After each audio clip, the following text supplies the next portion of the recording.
voir en fait la désinformation comme un enjeu de santé publique, un enjeu algorithmique où la data a une place prépondérante et non uniquement un enjeu de communication de crise comme on peut l'avoir aujourd'hui comme perception générale.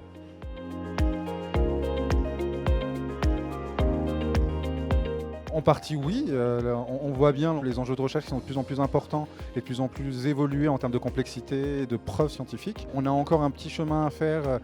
pour transformer vraiment notre système de soins du curatif au préventif, mais on voit bien qu'en fait l'avenir sera forcément algorithmique en partie.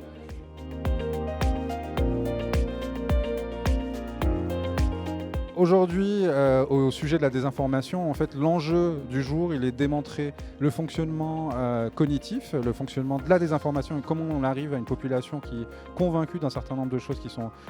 fausses, et surtout de voir en fait la désinformation comme un enjeu de santé publique, un enjeu algorithmique où la data a une place prépondérante et non uniquement un enjeu de communication de crise comme on peut l'avoir aujourd'hui comme perception générale.